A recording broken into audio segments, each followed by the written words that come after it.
Welcome to our 1-year anniversary celebration of the Better Ballots New Jersey campaign. So this event serves in two roles. First of all, we want to celebrate all your work and all of our work in the past year and give you an update on where we are at the campaign, And also the second role is, together with our partners today, New Jersey Working Families, today's event is a fundraiser for the Line lawsuit. And so you'll hear more updates on the Line lawsuit as well, and we'll ask you to donate money towards that really important goal. So our plan today is to start with discussing the campaign and lawsuit, and which is basically kind of our multi-pronged, in a wide sense, multi-pronged approach to abolish the Line. And then we'll have a short Q&A about these specifically. And after that, we'll continue to a panel on the recent general elections and what they mean for New Jersey. And there will be a separate Q&A about that.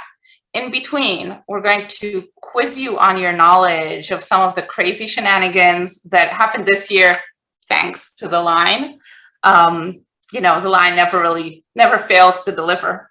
And we'll unveil our new website and our new website design. It's not a new website, it's the same website, just a different design. And we'll introduce some of GGCNJ's new board members that you may have not met previously. So I'll start with some updates. So as you know, the main focus of the Better Ballots New Jersey campaign has been on getting organizations and candidates for office or office holders to sign our resolution.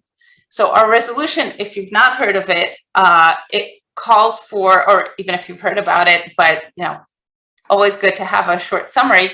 It calls for better primary election ballots that are more accessible, that are easier to use, that are more democratic, that don't disenfranchise voters, and importantly, that don't disenfranchise candidates for office.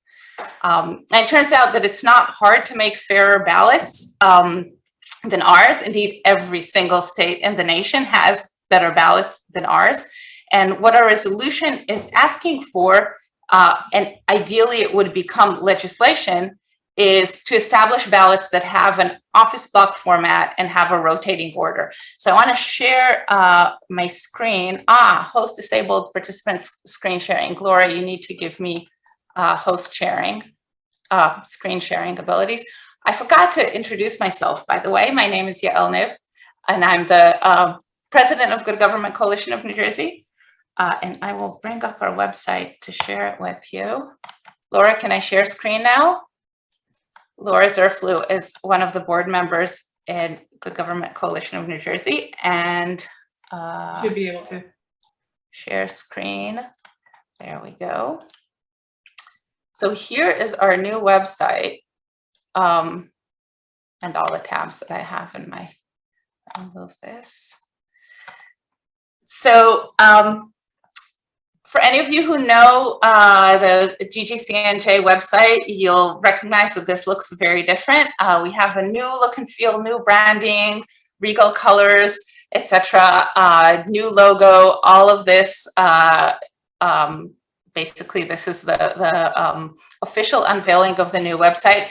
It is thanks to the amazing work by Jess Riley, together with board members Louis DiPolo and Archie Krybik, who thought of the ideas, but Jess really implemented all of these ideas. So you can go here under Better Ballots New Jersey and see our resolution.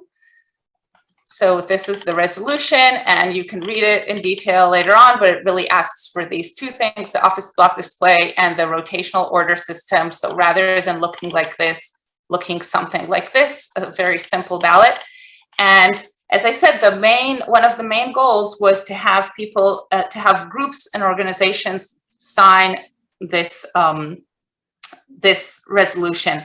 And the reason we want groups to sign on is to show that there's a groundswell of grassroots support across the state for a more democratic ballot that takes power away from party insiders and political machines and gives this to us, the people. And we've had amazing success of this. We have, you can see down here, 71 organizations that have signed this year. 17 of them are statewide organizations, very large organizations, some of them, and a lot of local organizations. And the statewide organizations are really important, but the local organizations are really critical as well, especially that some of these organizations are party organizations. They're party committees or clubs. And because the problem lies in partisan primary elections, it's really amazing to have municipal committees that are part of the party apparatus, that are the insiders, come out against the line. This is really huge. And I want to say this is also a process. So it comes about through a lot of conversations led by some of you here on this call, on the groundwork by county committee members, again, that are leading the charge, and that are, some of them are on this call, some of them are GGCNJ members, some of them are Better Ballots New Jersey ambassadors, and through a lot of informational informative informational presentations based on really thorough research done by Julius Rubin, our very own Julius Rubin, who's a board member on GGCNJ, and she's really done a ton of work giving presentations, some weeks more than one a week, some weeks more, sometimes more than one a day. And finally, after all of this process, the groups vote to join our resolution. So each signature here is really, really precious. And we're working as we speak to get more signatures. There are many still in the process that have started. You know, it takes a while to sync and to really get the support, but then the support is real. So we always need and really appreciate your help in this. You can sign on as an official ambassador for the campaign, but even if you don't need to. You can talk to us about how to start or how to move the conversation forward if it's somewhere in the middle, how to get Julia to come to present to your group as well. And really no community or group are too small for this.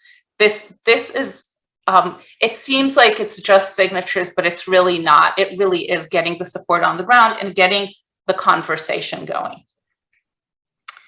So that is the group. So we also have another group of people who are signatures here by candidates for office or elected representatives.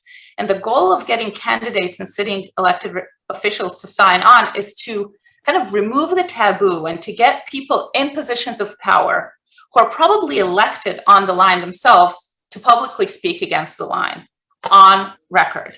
And in this sense, we've also had unprecedented, success that really exceeded our wildest expectations. And that's not so much in the resolution itself, but in our endorsements this year.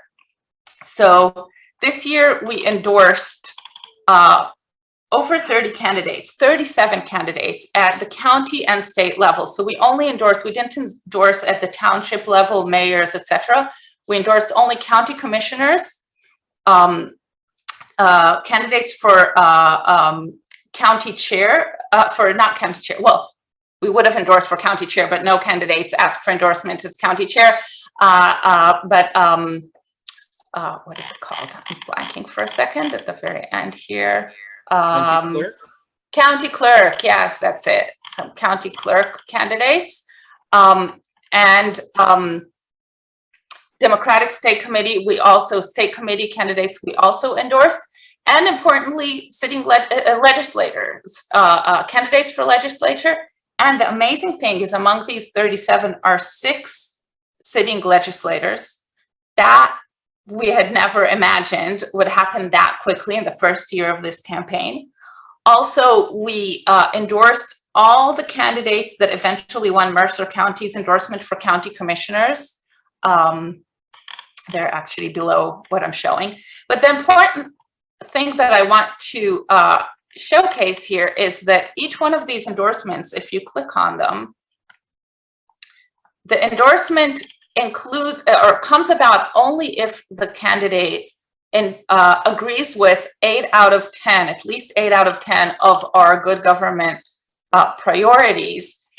And, and this, you can see here the agreement, just a maybe on one of them, an agreement with 9 out of 10, but we make mandatory the very first two. And the first two are basically our resolution.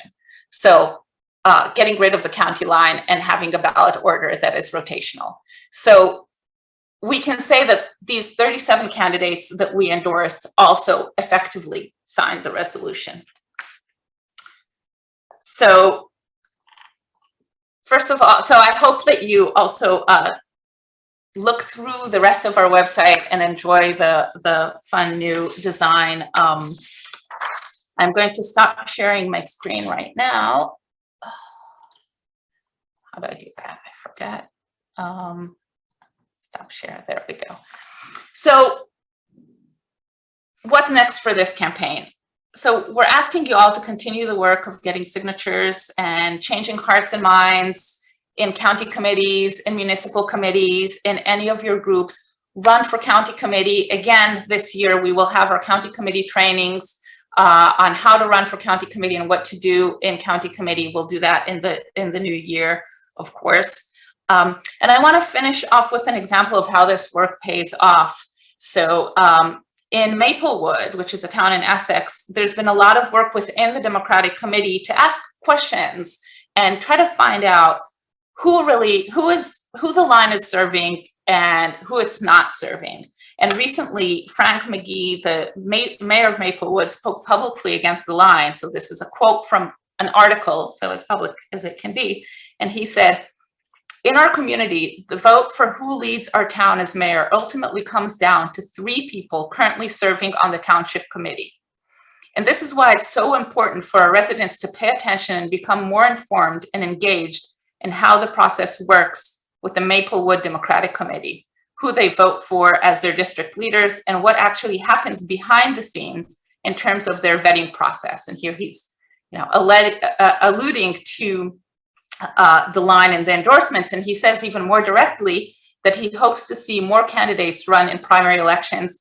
And now it's in quotes, that any candidate who is interested in running will not have their campaign truncated by any future endorsements or lack thereof. So that's where we want to get to. We want to get to mayors and people in the party and county leaders and eventually county chairs saying, we don't want our endorsements to stop candidates, to stop participation in the party. We want to make our party more inclusive and moving forward with the times. And this is true for any of the parties. And for that, we need to get rid of the line. So that's my update on the line. And now I'm going to turn the mic over to Brett Pugach, who is going to update us on the line lawsuit, and then we'll have a Q&A about both of these. So Brett, the floor is yours.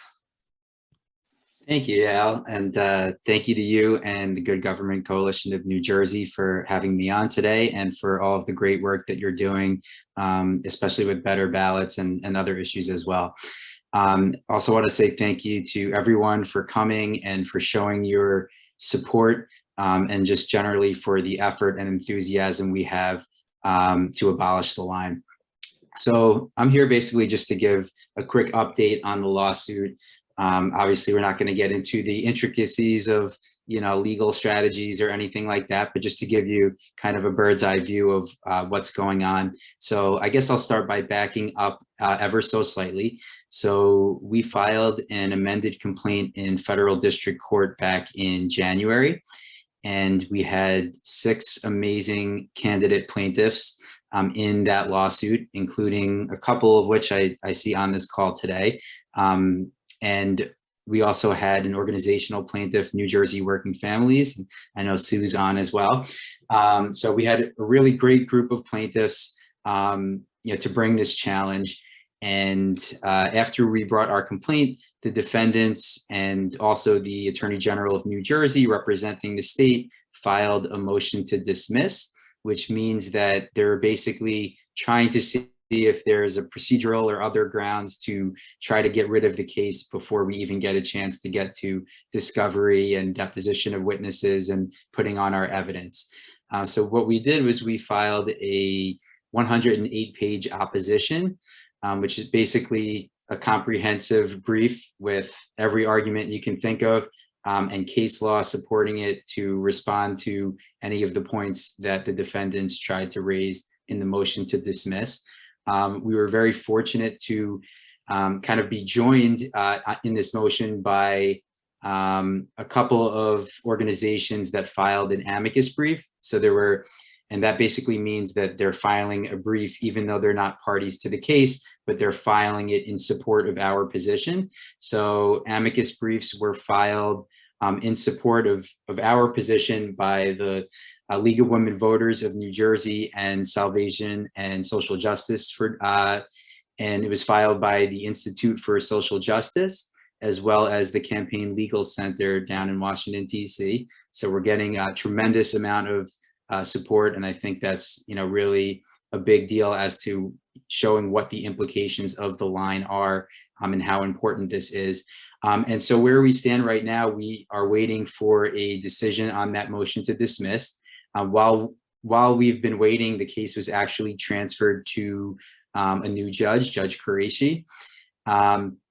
And, you know, one thing I wanted to mention is, you know, what is the significance of this motion that we're filing 108-page opposition for? And so prevailing on this motion to dismiss would be very significant.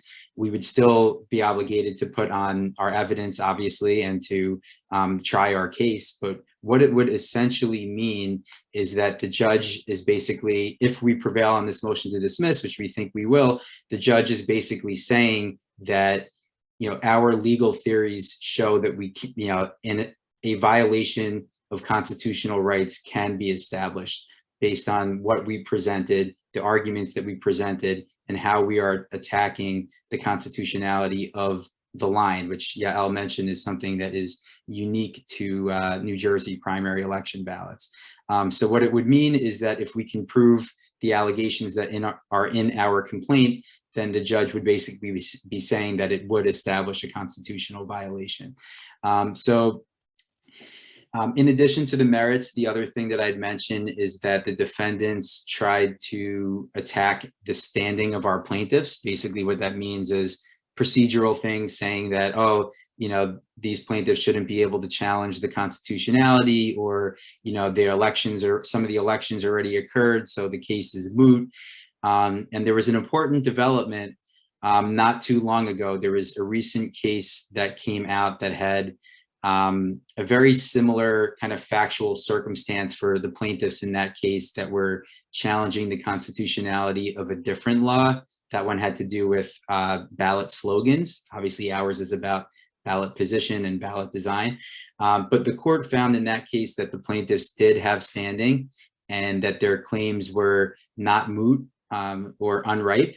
And what we did was we submitted a letter to the judge to notify the judge of the existence of this case and of its applicability to our set of facts. So we feel really good about, you know, standing. We feel really good about our arguments on the merits.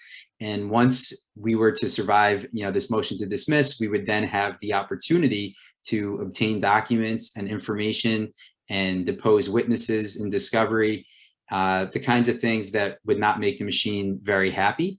And so we're very much looking forward to getting to the next phase and to continuing to keep the pressure on. And again, just wanted to say thank you to everyone for their support, and we'll continue to provide updates as they come. Thanks so much, Brett.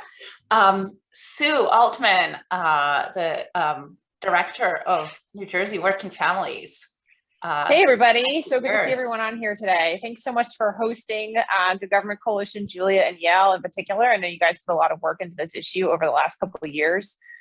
Julia's research in particular has definitely been the backbone and the cornerstone of a lot of what we understand about why this issue is so important. So thank you. Particular shout out to Julia for all her work, swimming upstream against the grain as usual. On her research and providing the facts. So yeah, so as Brett alluded to, New Jersey Working Families is the organizational plaintiff on this case. We're pretty happy with our plaintiffs. We think that they represent a whole cross section of people, and we feel like strategically we're in a good place moving forward. to get past this motion to dismiss. We're not particularly surprised that they wanted to dismiss us. They definitely don't want us poking around for depositions or evidence in these various county machines. So we're keeping our fingers crossed, and we certainly hope to hear any day now, hopefully, although we've been saying that for months, from our judge. So keep your fingers crossed. When Yale approached us about doing a fundraiser, I was thrilled because every dollar counts. Working Families is a pretty small organization, certainly compared to the powerful organizations we're up against. Probably about 10 million to 1. We have a small staff, but we are also supporting this lawsuit. Most of this lawsuit, we've had a few other organizations jump in and do some fundraisers for us. So we're really happy for GGCNJ. I'm going to plop a donation link in the chat, but it would be really, really fabulous if folks could give some money. And I think as well, it's really important that this is a movement lawsuit. This isn't this particular issue, as was displayed by GGCNJ and by the board and everyone else here today. This issue doesn't belong to one group or one person or one set of attorneys or one organization. This issue belongs to all of us with a stake in how democracy runs in New Jersey. So it's not cheap to run a lawsuit, but we're happy to pay for it because we have brilliant legal scholars working on this, and it's worth every penny. So we want to make sure that we can support it all the way through to the bitter end. So please, I'll throw the donation link in the chat. Thank you for the many of you who've already donated, and I appreciate in advance for your donation. Thank you. And it won't be a bitter end. Support it to the successful end. Right, bitter for them. Exactly, bitter for them. And I just wanted to add here something that Sue is maybe not saying, which is how expensive a lawsuit like this is. We're talking tens of thousands of dollars to, this is a lawsuit that continues over several years, and the legal team, of course, need to be paid for their hard work. And so please consider that when you're making your donations. So we're happy to open up to some questions. At this point, Brian had a question and has asked in the chat, has anyone considered whether the ACLU would be interested in this? I'm assuming you're asking about the lawsuit. Brian, correct me if I'm wrong. That's right. Although Julia did reply to me. Okay. And said that no luck so far. Other questions about either the lawsuit or the Better Ballots New Jersey campaign?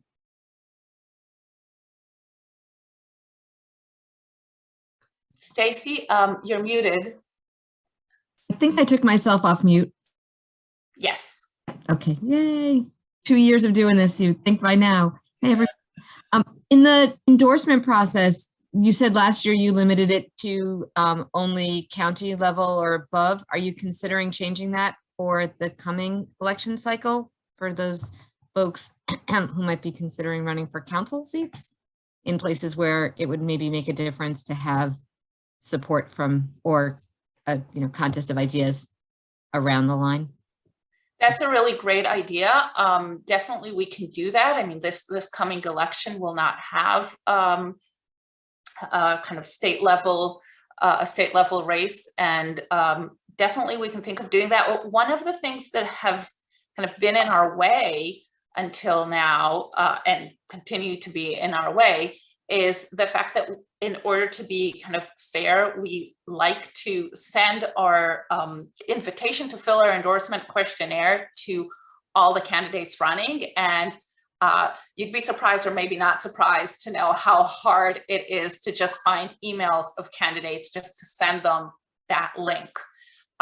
So I didn't mention here GOSA and Shannon Coulter and Jim Tobias, who the three of them did a lot of sleuthing and like really manual labor to find emails of all those running at the state level so that we could email them. At the town level, that's obviously beyond our reach, but what we can do is something more open, like whoever wants the endorsement can contact us. We won't be able to contact all of the candidates, which I think is a little bit less of a fair process, but it's the best we can do at this level. But definitely thank you for that suggestion.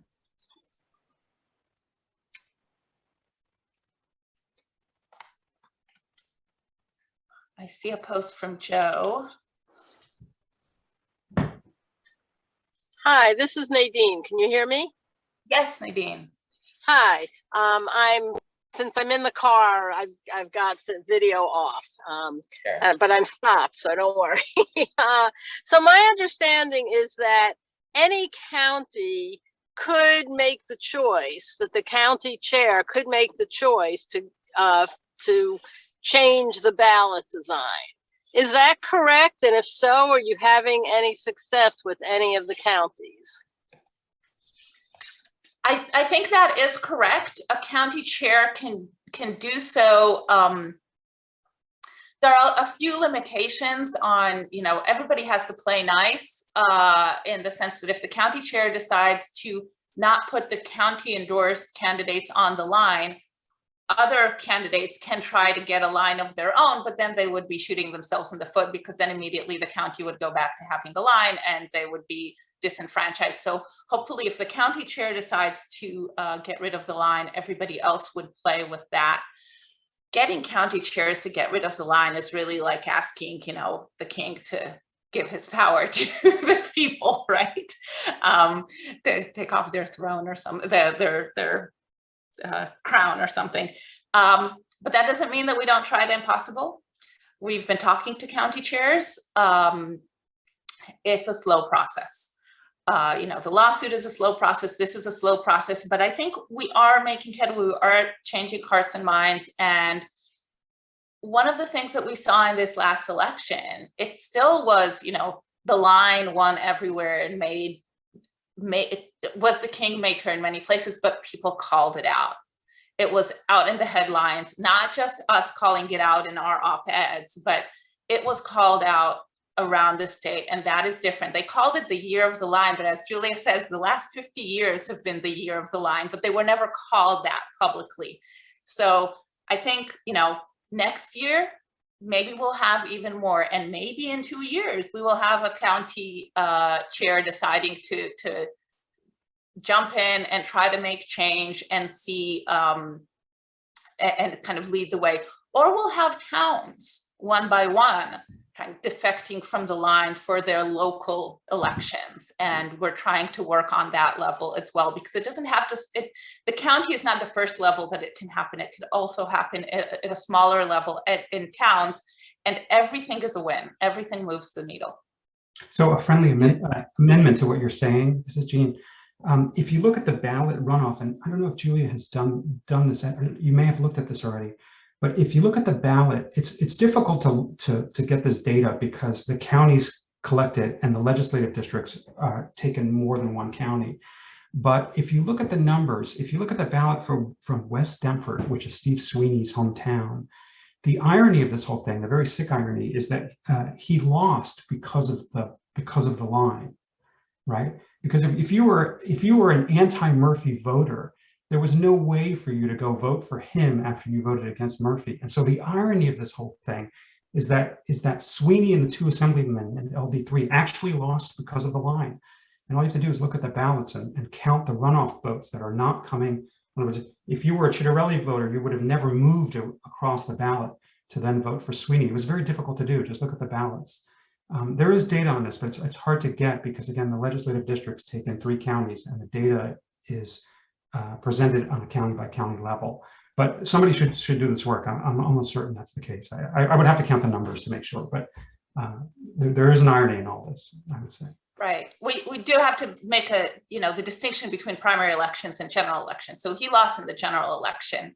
And the line that we're talking about here is on the primary election ballot. So we are not advocating or asking for confusion on the general election as to who's in what party. But the primary ballot, everybody is in the same party. So that's what we are arguing for, kind of more fairness there, where everybody's in the same party. There is a line on the general election ballot too, because they line up next to each other. It works a little differently, but yes. Exactly. But it serves a different purpose there. Miko. Hi, thank you. Sorry. Hi, everybody. My name is Miko. I'm proudly one of the candidates that is a member of this lawsuit. And I just wanted to tag on to this conversation about stuff happening, at the more local levels and stuff, because immediately what came to my mind, I ran for county clerk in the Democratic primary this past year. And I made it an active point to go to as many Democratic municipal club meetings as humanly possible. And I reached quite a few. And a significant part of my campaign was directly opposing the county line ballot structure system. I came with presentations, I came with information, I came with details, a couple of jokes, and I can't tell you how many people sat through those presentations and afterwards were just like, you're absolutely right, this is ridiculous, why do we do this? I think that one of the things that I want to say to everybody on this call is it is important to have conversations with those who are a part of county committees and municipal committees within political parties, because we need those ears and those voices in those seats who can pretty much tell the county chairs of the political parties what they want and what they think is right. It's sort of one of the strongest tools that we have from the grassroots level, from the direct person-to-person level, in my eyes. And it's also really helpful to have candidates at the local level, county level especially, calling this out during the primary and before the endorsements are made in any given primary by the party, because consistency is key. I think that's one of the big issues that we run into here with candidates throughout New Jersey, is what they say prior to getting the line, after getting the line, and then after getting elected can vary widely. All right, so we here in Atlantic County, in the general election, we had fantastic candidates. All of them kind of fell in the same line as, you know, Sweeney ended up, as Gene was just talking about. Again, not conflating the general and the primary, two different subjects, but taking a look at how this plays out year to year, election to election, is deeply important. And it's important for every person here to draw that line to anyone that they're talking to who's politically engaged. So this is Nadine again. My local Pennington Democratic Committee, we've endorsed the resolution. And it's my understanding that we could go to our county clerk and say that for our small municipality, we would rather not have the line and we would rather have the block ballot. Is that accurate? Can we take that to the county clerk as our own municipality? Julia, do you want to answer that? I see you shaking your head. I can, but I think Brett is probably a much better person to answer that. I mean, unfortunately, the answer is no, but I'll let him weigh in and explain why.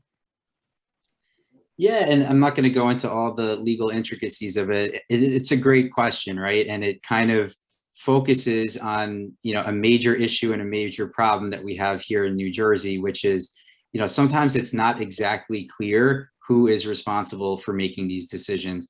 You know, there's what the statutes say, there's what the case law says, there's what the parties want, there's what happens in practice, and none of those things tend to be all that crystal clear cut. And that's part of the problem that we have here in New Jersey is, you know, we have a system of setting up our primary election ballots that affords such tremendous advantages, and it's not even clear who is holding the power, how that gets exercised. Again, what is a function of statute and what's required versus how is discretion being exercised? I mean, I think Julia is right. The kind of short answer is, you know, no, there really isn't any kind of direct authority for a local municipal club or committee, or, you know, even a township, for example, to be able to go over to the county clerk and say, this is the way that we want it done. I guess it's not to say it's never impossible that the county clerk, for whatever reason, who's also an elected official and benefits from the line, you know, they could decide to design it, you know, any way they want. Whether it's legal or not is a different question. And we've seen certain counties where, you know, for example, for county committee, they'll take all of the candidates and put them in the same column. We have seen that in the past. So again, the line between what's required, you know, what's up to their discretion and how that gets exercised is extremely blurred and extremely problematic.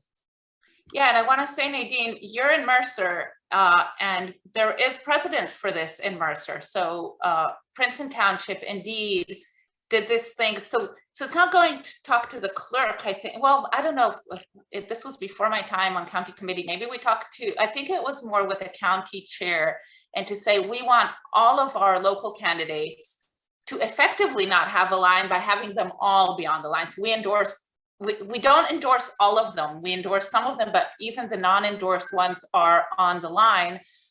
It would be better if we could convince, and I say we because I'm in Princeton, if we can convince the county chair and clerk to take them off the line completely and have them in their own, their own boxes, the way we want our eventual ballot to look like. But as a starting point, there is already precedent in Mercer County, and you can basically say, we want the same thing that Princeton has. And I think it would be hard for them to say no, because Princeton already has it. Nadine, the other thing is this year, Red Bank also had all their local candidates. They had 4 people running for city council, and they were all on the line together. And actually, they endorsed all 4 of them. All 4 had the Monmouth County tagline, which is better than what Princeton has, because in Princeton, there's still an endorsement that differentiates, but at least it's not taking people off the line. So you actually can point to several examples if you wanted to ask the chair to give you the same structure for Pennington. But that would just be the Pennington Council. It wouldn't be any of the higher positions. But it starts educating voters, and it pushes the conversation forward. It pushes this goal forward, and it's really, really important to do. It also keeps the races more competitive. Princeton actually has people running, whereas in a lot of places after the endorsement process, people drop out who don't get endorsed, and people have won even though they're not endorsed in Princeton on a fairly routine basis. So it does open things up tremendously. It is possible to get copies, Stacey. I'm happy to pull them up and share them. Yeah. So while we continue to the next part, Julia, maybe you can look up some ballots, and later you can show them. Julia has everybody's ballots. So I want to introduce Monique Ragsdale, who is one of our board members in Good Government Coalition of New Jersey. She is also on the board of directors of Save Our Schools. She is president of Crossing Over CDC. She's a union organizer for health professionals and allied employees, and she's a city advocate for Camden, New Jersey. We are so happy to have her on the board of Good Government Coalition of New Jersey. And she is going to quiz you on your knowledge on what's been happening in New Jersey in the last year. And please answer in the chat. So the mic is yours, Mo. Good afternoon, everyone. How are you? I'm just going to read some quick trivia questions, about 5 of them, and you can answer on the chat, and I can respond as soon as the first one gets it right. I will respond, thumbs up, and congratulate you. So here it is. The first one. After their county party adopted a line on the primary ballot for the first time ever, this 5-term member of the legislation was kicked off the line and lost in 2021 primary by 500 votes to a former councilman and union member.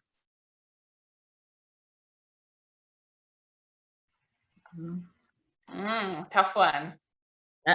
Yo, wow, who's that? That is correct. Stacey Berger. Yes. Go ahead, Matt. Was it Matt or Stacey? Okay, Stacey. All right. So we're gonna go to the next one. I didn't put Betty Lou, so I don't know if that qualifies. I don't want to mess with Matt. I don't want a bad take. And okay. We'll give it to Matt. So Julia, before we move on to the next question, do you want to add some information there? So this was a Republican seat. Do you have anything to add? I think a lot of people on this call are very aware already. Yeah, it's a Republican seat. She had served for, as the question noted, multiple terms, and she has a 3-county district, and she was endorsed in 2 of those counties. But in Morris, where it's the largest chunk of her district, she did not get the endorsement through some really pretty nasty tricks. And so she lost by a hair because she lost Morris, even though she won the 2 other counties. Okay, Mo, next question. The next one. Okay. After the death of the longest serving member of the Senate, this member of the assembly was called selfish, erratic, and duplicitous, which I believe is deceitful, by their county party chair for entering the race for the open Senate seat, then withdrawing 8 hours later, then re-entering the race again, is the party back pit. So he was at the party back pit. Wait, I didn't. Justin is adding information about Betty Lou, but who's this person who joined a race, then got out 8 hours later, then joined again? Right. Does anybody know?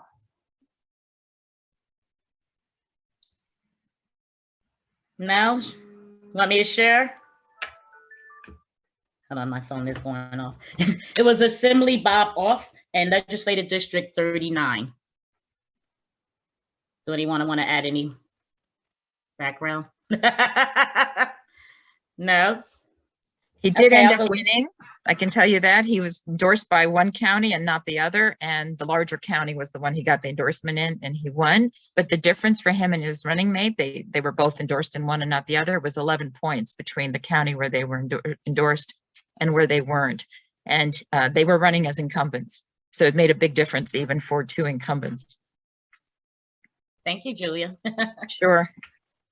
The next one. This Assembly majority whip was booted from the line and did not run for re-election after their hometown mayor single-handedly decided, for reasons that are still unknown, to run someone else on the line. Yes, Joe. Indeed. Yes. Anybody want to add to that one? Are we good? Anybody know how to pronounce his name? You're I mean, that's why I Velati. said anyone wants to add to that. And Joe, I'm not sure if that's correct spelling, but close enough. It is pronounced just like it sounds, Chair Velati. He's a good guy too. Okay. Awesome. Thanks, Stacy. We're going to go to the next one. The longtime legislator consolidated grassroots supports and raised more than $300,000 in their unsuccessful bid off the line for an open seat in the legislative upper chamber.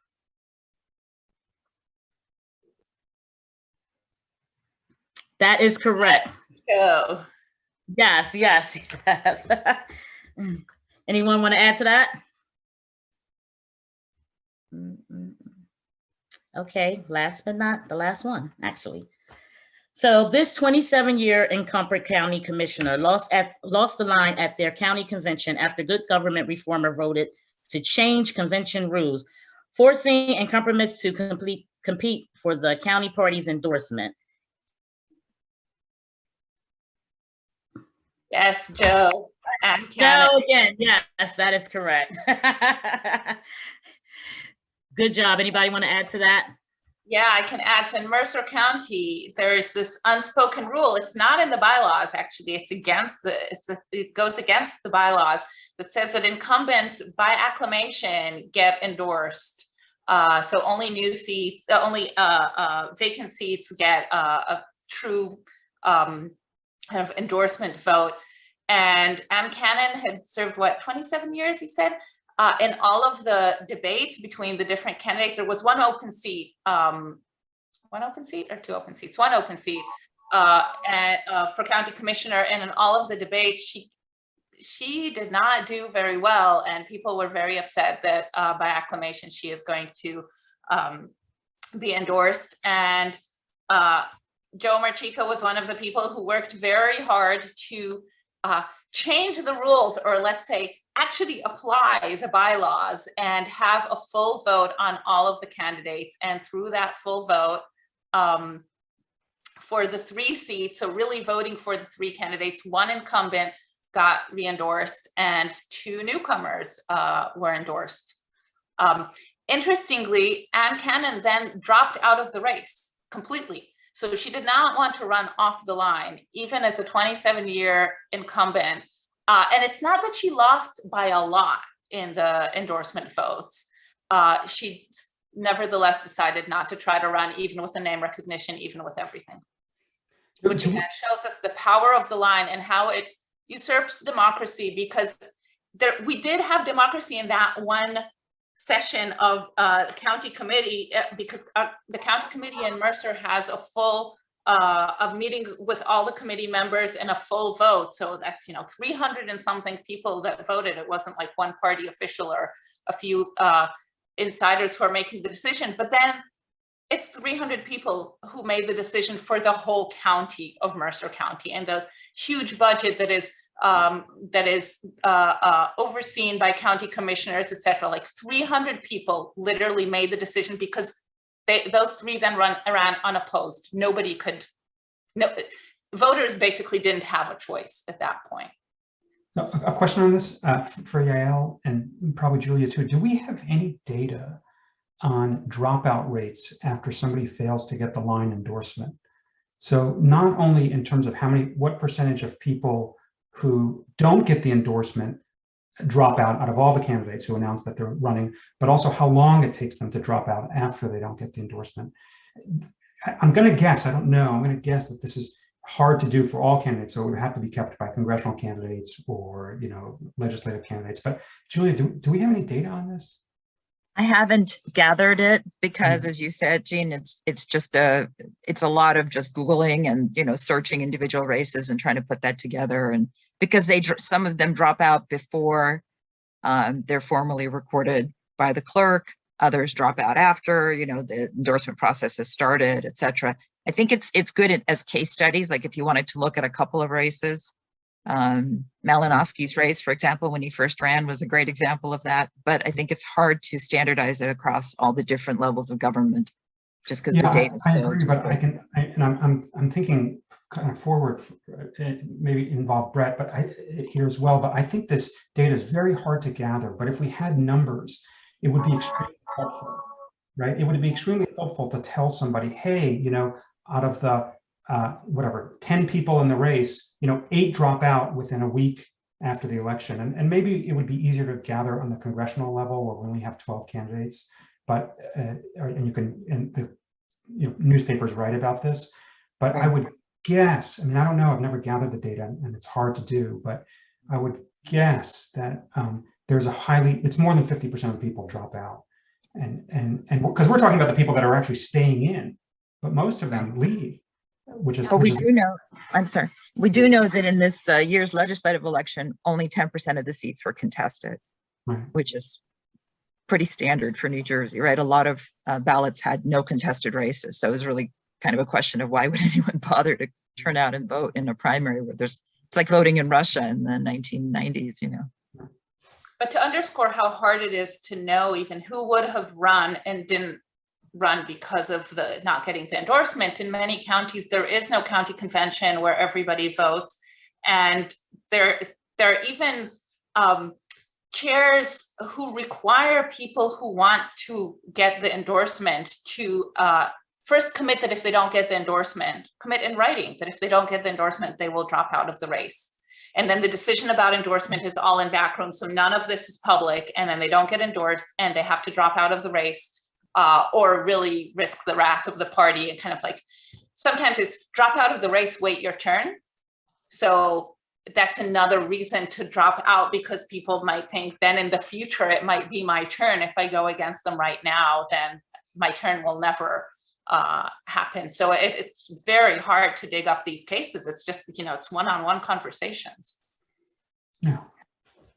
Oh, I just want to say that while I'm in Mercer County too, so I watched this, and while this did show the power of the line, on the other hand, the process in the convention that came from a sort of small and growing group that changed what was going to happen by, let's say, the party rulers, if you will, was a very positive effect. And really, to me, kind of showed the possibility of change within county committees when you make a good case and when you can draw on the feelings of all the individual committee members across the county.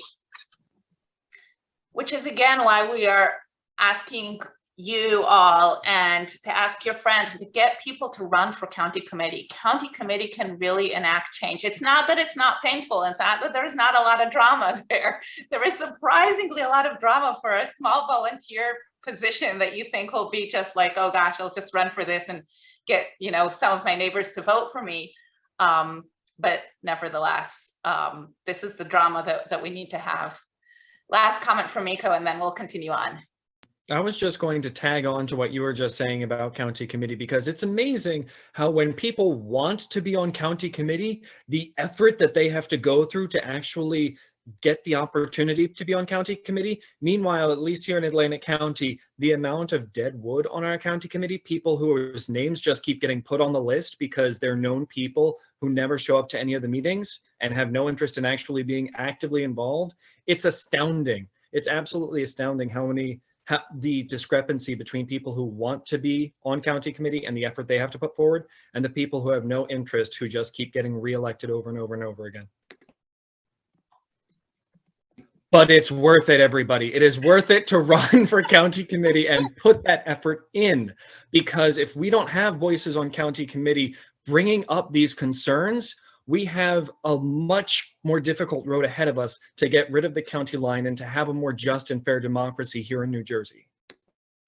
And the drama is, you know, there are a few times a year, a few days a year. Like, you know, I got elected on county committee 2 years ago for the first time, and I'm surprised at the amount of drama, but also it's not a lot. This does not, you know, this is not a second day job or anything close to that. So if you have kind of the stamina for the little bit of drama, a few days a year, you know, if nothing else, it adds interesting stuff to talk about at dinner parties.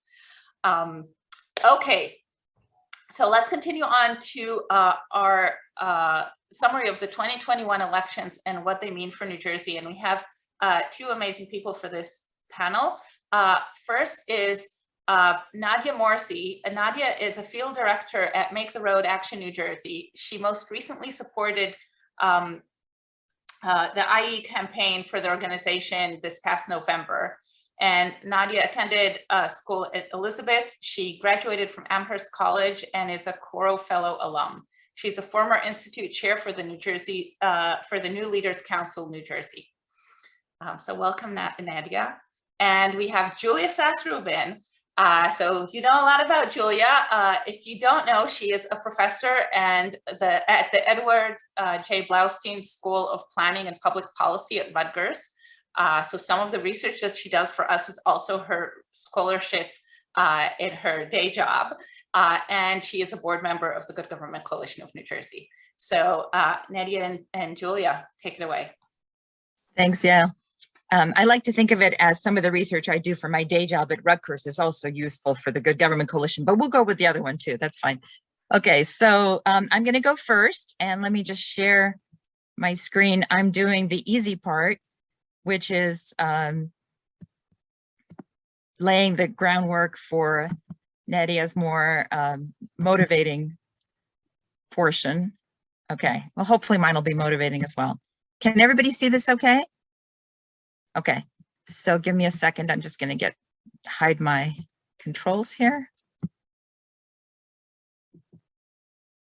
Okay, so what I'm going to do really quickly is just an overview of the 2021 election in terms of what does it all mean, what happened, what does it all mean, and what does it mean in terms of just the starter of the political future for New Jersey. And I know with this crew, this is tough because you guys are incredibly savvy, so I don't think I'm going to tell you a lot that's new, but hopefully there'll be at least something here that you didn't already know. But I'm guessing you knew that Governor Murphy won by 3.2 points. So what's interesting, among many other things about this past election, is that it seemed to have a range of news that could be good news for both Republicans and Democrats. And so on the one hand, Murphy won 3.2% margin, which was smaller than what most polling had him at, although there were a couple of night of election polls that had him at 4%, but most were much higher than that. And it was much smaller than the margin he won with in 2017 when he ran against Kim Guadagno.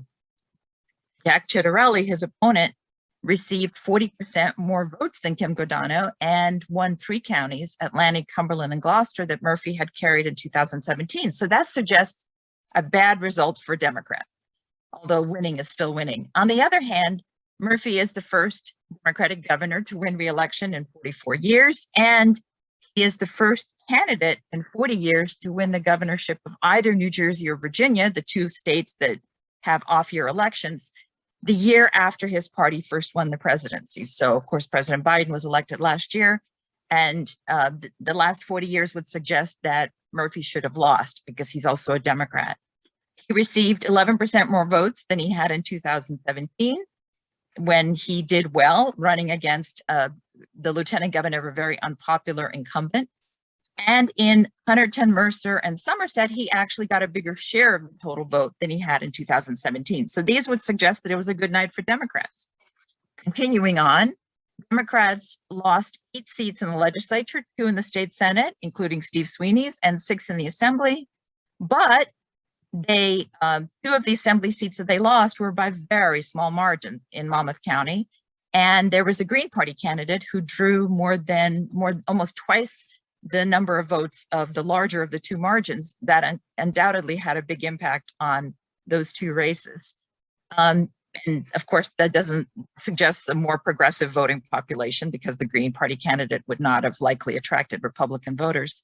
Democrats gained a state Senate seat in Central Jersey that had been held by Republicans for 48 years. And they maintained strong majorities in both state Senate, 60%, and Assembly, 58%. I think many states would be happy to have those kinds of margins.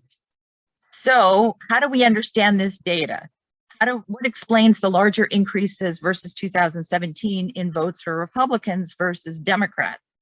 Well, there's the fact that there's always historically more enthusiasm by the party that's out of power. And in New Jersey, the Republican Party is out of power at both the federal and state levels. So we know that between 1981 and 2017, the party out of power in Washington won 17 out of 20 gubernatorial elections in New Jersey and Virginia. And the party, as I mentioned previously, the party out of power won every election in the year after a new president from the opposition party was elected, i.e. Biden, and Murphy broke that pattern.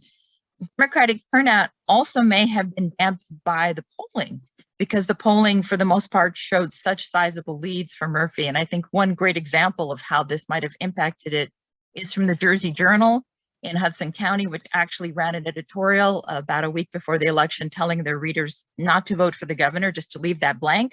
They were not endorsing Ciattarelli. They were just saying, don't vote for Murphy. They were upset about a local state park. And they said, it's not a big deal because Murphy would almost certainly win a second term. So don't worry, just don't vote for him. I don't know how many people that impacted, but it's just a sign of how powerful, the expectation was that he was going to win easily and the Democrats were going to win easily. Another example of that is that the 3 counties where the governor exceeded his share of the total vote relative to 2017 were all part of the 16th legislative district, where there was a hot contest for the state Senate and the 2 assembly seats, and people knew it was going to be close. I live in Princeton. We are part of that district, and we were getting 2 to 3 mailers, I'm not exaggerating, every day for several weeks prior to the election, some from each side. So I think that might have encouraged people to come out and vote in a way that for much of the state just isn't the case. We know that only a handful of legislative districts are actually competitive, and we thought even fewer prior to this election when we discovered that the South was actually much more competitive. But still, the majority of legislative districts are not competitive. So people, if they don't think the governor's race is going to be close, they don't have a reason to vote. Other potential dampers on Democratic turnout, there weren't even challengers for the Democrats in a number of districts, which really lowered the incentive to vote. And there is some suggestion that perhaps some of the counting machines didn't work so hard to generate votes for Murphy. Nancy Solomon had a good piece on South potentially shooting themselves in the foot or in the head, however you want to think about it, by not necessarily pushing to get the vote out. So why were the results so different across the state? It doesn't seem like the results were consistent. What's going on there? Well, as you, I'm sure know, overall, New Jersey has been trending increasingly Democratic. Since 2000, Democratic registration has outpaced Republican registration by more than 2-to-1. And right before the election, the state had 39% of the registered voters were Democrats, 23% were Republicans, and 38% were unaffiliated and third parties. And the unaffiliated have been dropping over these 2 decades, and Democrats have been growing substantially. So the night of the election, Democrats had an almost 1.1 million voter advantage. However, it's not evenly distributed. So this is a map of the districts, the counties where Democrats have, where Republicans have a majority. Those are shown in red, and the counties where the Democrats have a registration majority are shown in blue. Salem is actually kind of a toss-up, and Monmouth is kind of a toss-up, but I'm putting them in the red column because they're trending that way. And what you see over that 20-year history is that Northwest counties, so Sussex, Warren, Morrison, Hunterdon, and Somerset, which is already flipped, are trending consistently Democratic, including over the last couple of years. However, since 2017, most of the South has started to trend more Republican in terms of registration. So it's an interesting marker of what's happening on the ground. And this is a lot of data, but I just want to follow me here. This is the ratio of Republican registration to Democratic registration. So if you divide the number of registered Republicans in a county by the number of Democrats, and it's looking at 2000, which is the column all the way on the left in blue, and then 2010 in orange, 2017 in tan, and 2021 in yellow. And if you're colorblind, I apologize. And what you see is if you look at the red lines underneath, those are the southern counties. You can see that since 2017, there's been an uptick, some more dramatic than others. And that just reflects that shift that I was talking about. If you look at the counties underlined by blue, these are those northwestern counties. And you can see that there the trend is continuing, where the Democratic edge is continuing to increase. And that's really translated into this election map. This is the 2017 election map, and Murphy carried all the counties that are majority Democrat or even close, whereas this year he carried all the counties that are majority Democrat except the 3 down here in the South. So it's a continuation of that national shift. And it really aligns up tightly with national patterns on partisanship. So the Northwest has highest or some of the highest levels of college completion in the state. And we know nationally that college educated voters are trending Democratic increasingly, especially in the suburbs. These are all suburban and rural districts. And the South has lower levels, some of the lowest levels of college completion, and they're also the highest levels of non-Hispanic whites in the state. And that, of course, nationally is trending more, the working class communities are trending more Republican. So we're just seeing that bifurcation in the state. So the other interesting fact is the Northeast and Central New Jersey are growing in population. Some of the largest jumps since the 2010 census are in this strip here, which is the Northeast moving down into Central Jersey, whereas the South is actually shrinking. So Salem, Cumberland, and Cape May all lost population since the census. Atlantic is actually holding exactly flat, which is also not great, and Sussex lost the most. The place in Republican-controlled areas that you see growth is primarily Ocean, which is growing rapidly, and then a little bit in Monmouth. So what are the impacts of all these trends if you don't have a headache yet? One impact is that Republican areas are becoming increasingly geographically isolated as the Northwest continues to trend Democratic, and Somerset's already flipped, but Morris is right on the boundary. Joe Biden actually carried Morris in 2020, and that's the first time it's voted Democrat since 1964, I believe. And Joe Biden beat Hillary's margins in every one of those Northwestern counties. So they're continuing that trajectory, and there's no reason to think it will stop. And the South is shrinking. So the Republican strongholds are really just Monmouth and Ocean. As the South continues to shrink and the Northwest continues to trend Democratic, those Republican strongholds are going to continue, they're going to be more and more geographically isolated, which means it's easier to pack them into just a district or two, both legislatively and congressionally. It just limits their reach for the state. The other interesting outcome of this election, of course, is what impact is on the South Jersey Democratic machine. And there's reason to think that it's going to get weaker. Of course, the loss of Steve Sweeney and 5 other legislators definitely weakened the South Jersey machine. They just have fewer people in those caucuses. And that population shift that's increasing in the Northeast and central parts of the state will be followed by greater representation, which means that that further weakens the Southern machine because they just have fewer people in the legislature representing them. And so what does it all mean for the future of government reform? This is where I turn it over to Nadia to take it away. Thanks, Julia. Thanks everyone for joining. Like Yael said, my name is Nadia and I am one of the field directors at Make the Road Action. I thought just to give some context and where our sort of prescription for where we go moving forward is to understand a little bit the structure of how we operate on the IE side, on the campaign side at Make the Road Action. So we are a member-led community organization. And so all of the priorities and how the work is decided and what my day-to-day looks like comes directly from the membership. And once we come together and set a list of priorities, members are then invited to interview candidates. All throughout, we're doing popular education. And if a candidate is in line with members' priorities, we meet privately to run an endorsement. And that endorsement means almost feels like a contractual agreement between the candidate that we've endorsed and the membership, right? Like for them, they understand that we're knocking on doors and we are, calling voters because there is immediate return that we expect to see. And so I'll mention this at the end, but I think for our membership, and I think in a state where we live with the line, it's important that the messaging is building through elections and not building up towards an election. I think that has been why we have seen so much success. And I hope to give some examples of that and some cases of that also just in this most recent election. So for our IE operation this past November, we knocked on 20,000 doors in about 5 weeks.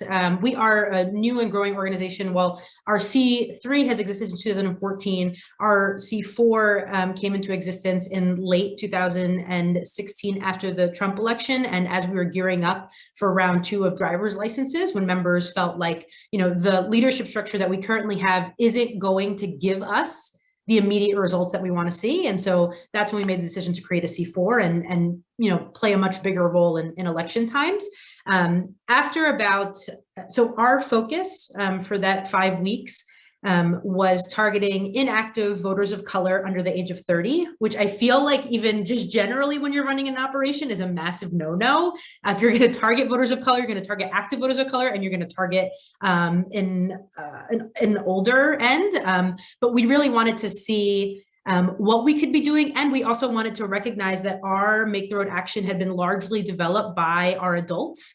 And we wanted to start making investments in young people because we hope to gear up for our congressional races and hope to gear up for next assembly, because who knows, how long we'll live with a line, right? So in the same way that the line represents deep connections, so too are we trying to mimic that power by creating deep relationships through the campaign season. So, in addition to, that little cycle that you saw, we do once a month popular education. We also run a leadership program that's split up into 2 levels. It runs twice a year into level 1 and level 2. Part of it is popular education on the elections. Why is the political machine the way it is in the state of New Jersey? Where does the line come from? And the second part of it is like, how do you canvass? How do you move somebody from inactive to active? What does van look like? Really having folks not only canvass, but have the tools to step into recruiting other canvassers. What is it like to manage the field? And what is it like to direct the field? So on this most recent IE campaign, we actually had 2 young people who ran it for all 3 of our cities, and really sort of stepping into that, how are we putting power back into communities who are young, people of color, under 30, inactive voters. I think, and sort of just to get to, what did we see after all of that? I think one of the best examples of what life could look like without a line, and in a world where we most definitely win this lawsuit, is nonpartisan elections, right? You know, party bosses are sort of a part of it, but like on paper, they can't really be. And so I'm sure folks were following the mayoral race in Hillside, following the city council race in Jersey City. And those are incredible examples of what real democracy looks like. Dahlia Retrice did not receive support from party bosses in Union County, and she won with more than double the votes. You know, she spoke on her values. She talked a lot about what it meant to be progressive, and what she hoped to see in Hillside for the next 4 years. She's actually the first ever mayor in the history of the township to win re-election, and, you know, really comes against this narrative of, you know, this election proves to us that you can't be progressive. In this case of Dahlia Retrice, that could be nothing further than the truth. Another really good example is James Solomon in Jersey City. Similarly, won with more than double the votes. Again, ran on his values, did not receive the support of Jersey City party bosses, and really blew it out of the water. These were both candidates that we endorsed and knocked doors for and made phone calls for. And I think one of the important things about really investing in BIPOC leadership that we ultimately saw was, you know, 2 weeks out of the election, you know, we were hearing a lot of what they were saying that they were getting, right? Just like Julia said, like, you know, I'm getting flyers from both folks. You know, I haven't been visited at my door very often, but I am getting all these leaflets. You know, I'm seeing some folks that, you know, say just vote column A, but I don't actually know what that means. And so then we ramped up and added phone calls to that. And so in the last 2 weeks, we're able to drive 60,000 phone calls. And we are a very lean team, but I say that to say, or to sort of, you know, show like our membership is deeply connected to the fact that they expect to see returns very quickly. And so when we need to mobilize, they're very fast to jump on. So 60,000 phone calls were made by less than 25 people in a matter of 2 weeks. And so I think that's a really strong testament to the power that we're seeing when we're, you know, sort of taking away the mystery of what is a party boss? What is the line? Why is somebody coming and telling me to vote column A? What's the difference between that and column Z? Which I also didn't really understand when I was younger. The other thing I had wanted to mention was the cases of Assemblyman now, or will be Senator Zwicker, and Assemblyperson Sadaf Jaffer. These were two cases where they had the endorsement and the support of the line, but they were also some of the few people that were able to flip a seat. And again, folks that spoke their values, and it was hotly contested where they were. But another, right, even in getting into like the line narrative where it's not safe to be progressive in New Jersey anymore, they fly in the face of that, right? Like people who are like, no, I'm committed to standing with immigrant communities. I'm committed to standing with Black and brown people. I'm committed to transparency in school elections and school discipline. And so, you know, we were really excited that we were able to stand alongside them and flip. Granted, I'm obviously highlighting things where things went very well. We endorsed candidates that we really believed and had made commitments to us, like Assemblyperson Valerie Huddle. And I'm not saying it's a perfect sauce, right? Like doing this deep investment, and it will definitely get you the returns that you want to see. But in a world where we live with the line, it really does demand that we're building through elections and not up to an election. So I hope that adds some color and some hope. And I'm happy to answer questions if folks have.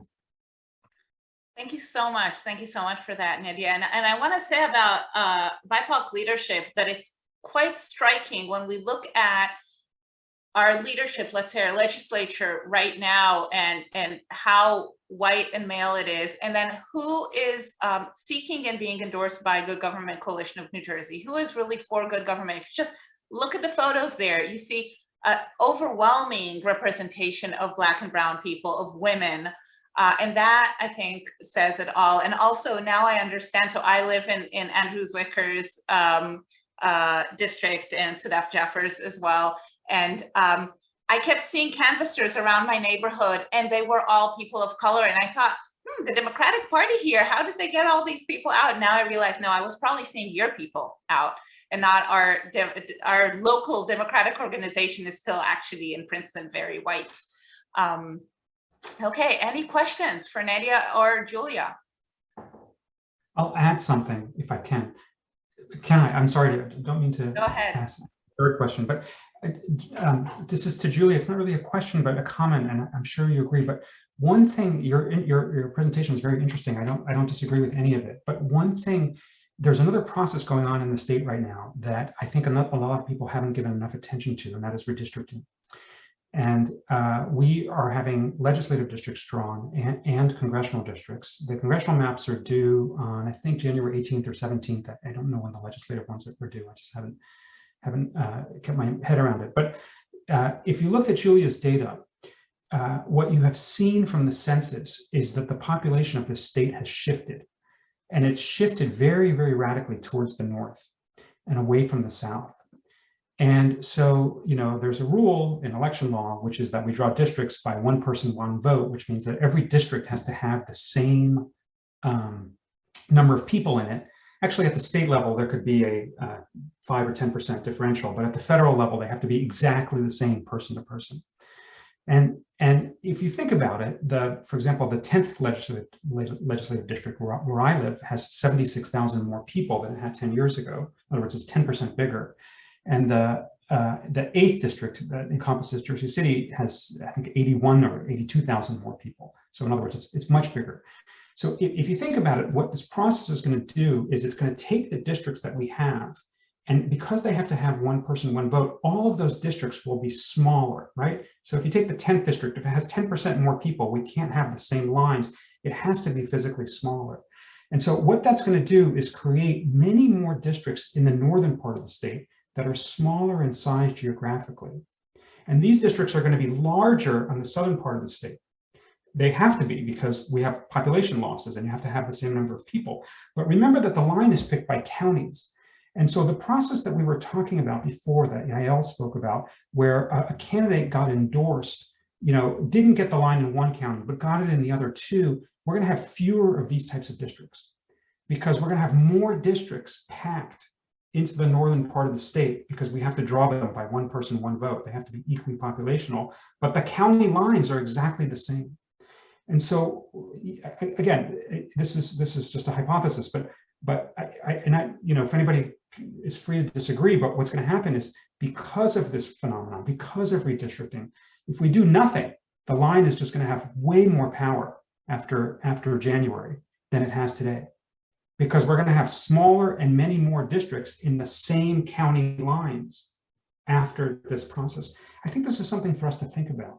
Unfortunately, as citizens, we don't have a lot of influence over redistricting. The Congressional Commission has held 10 hearings already, but who knows if they listen to anybody. You know, there's 6 Republicans, 6 Democrats, and there's a neutral member that has to pick one of their maps. In the Legislative Commission, there's 5 Republicans, 5 Democrats, and then an 11th member that picks one of their maps. But the effect of this process, which is very much ongoing right now, is going to be to strengthen the line unless somebody does something about it, because we're going to have more districts in the same county drawings, but more people are in them. So now there's going to be fewer districts that cross over into 2 or 3 counties, and that are just in one county. So that means that the legislator from that district has even more fealty to the county chair at this point. So I just wanted to throw that out there, and I thank you for your data and information. That's a great point. I think all the more reason to donate to the lawsuit. I'm trying to find here the racial equity map to share with everybody. I'll get it in a second. So in the chat, while you were talking, Jean, we posted that there's a racial equity map for congressional districts. The one for legislative districts here, I found it.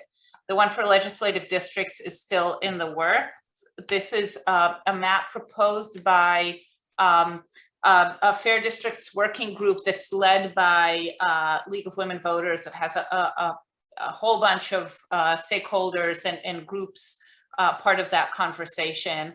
I just posted the map that they are suggesting, which is a racial equity map for congressional districts. And Good Government Coalition of New Jersey has signed on to that map. We urge you all to support it. You know, we don't get, this is not the people's decision, right? There is the redistricting commission is partisan. It includes, for the legislative districts, it includes sitting legislators who are making their own districts, choosing their own voters. We can you know, suggest alternative maps, but how far that will go, who knows. Joe is asking, where can we go to sign on in support? I will put in Dave's, not Dave, Philip Hensley at League of Women Voters. He is the one kind of putting all this together. So you can, I'll put his email in and you can email him to add your support. This is Philip Hensley.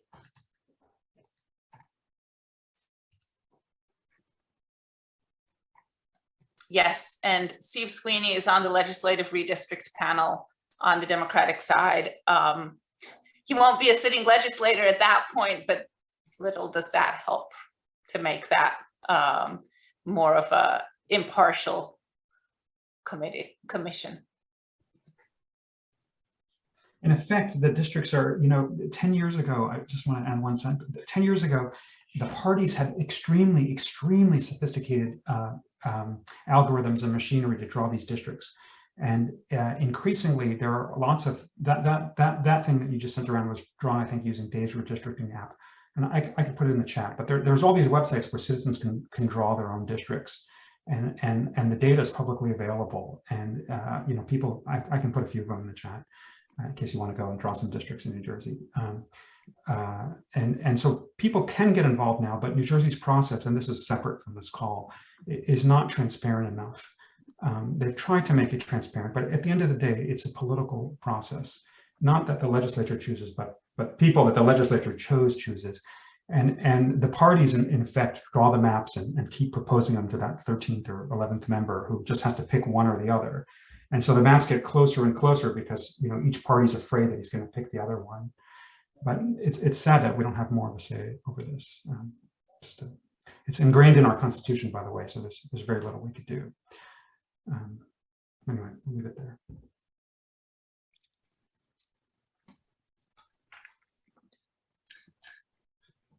Well, if there are no more questions, I think we're just Hello, on. Jeffrey. Oh, there is a question. Yes. What was that? Becky, no, just muted herself. So we promised to finish by 3:30 and it's 3:27. So thank you everybody for being here, for all your work, for donating. I will put, so I don't even need to put it in again. If you go to ggcnj.org/donate, you have two links there, one to donate to GGCNJ. We have way lower costs than the lawsuit. So go to the second link and donate to the lawsuit and make it a recurring monthly for the lawsuit. And thank you so much. Talk to your neighbors, talk to your friends, get more people in this fight. And we hope, you know, in the next year, in our second anniversary for the Better Ballots New Jersey meeting, we will have even more successes to report out. Thanks to all of your hard work. So thank you, everybody.